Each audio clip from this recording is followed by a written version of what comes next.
We all have org charts.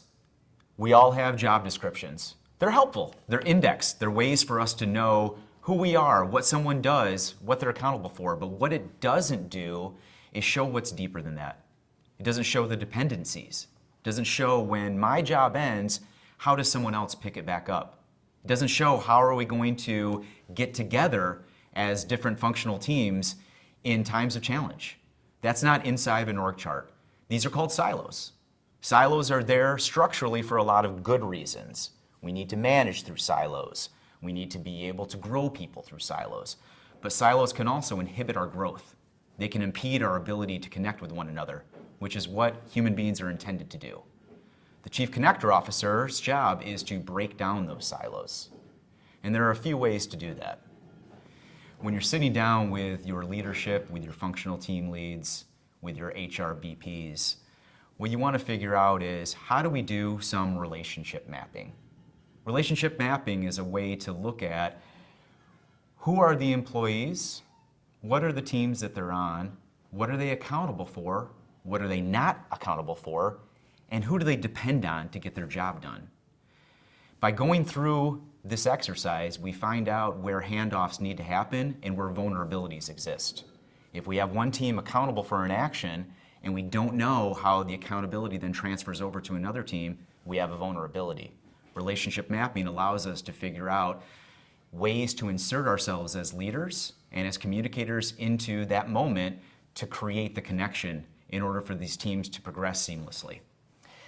We look at problem statement workshopping. What does that mean? Asking for help is very challenging.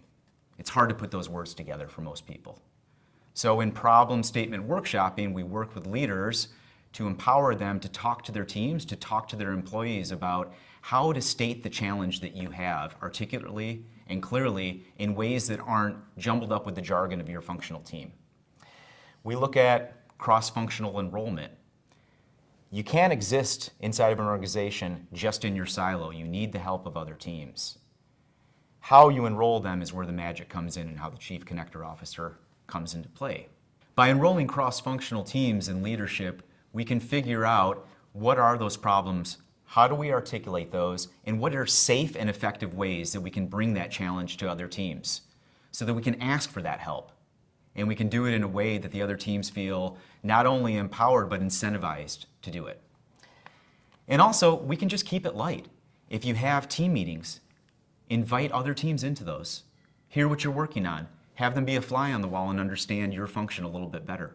If you're having a happy hour, invite them to come by. Have them be the guest of honor. And even if you're having a brainstorm, invite in someone from another team. Creatively, they may not understand where you are, but they'll start to understand your function better.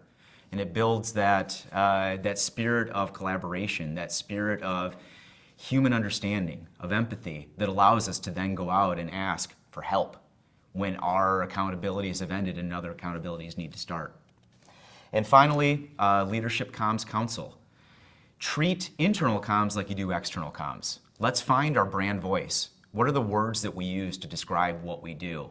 How do we map out all the things that we want to do over the course of this year? Calendarize those. How do we set targets for the success of those things? All of this allows us as functional teams to operate better and to break out of our silos and really succeed as an organization.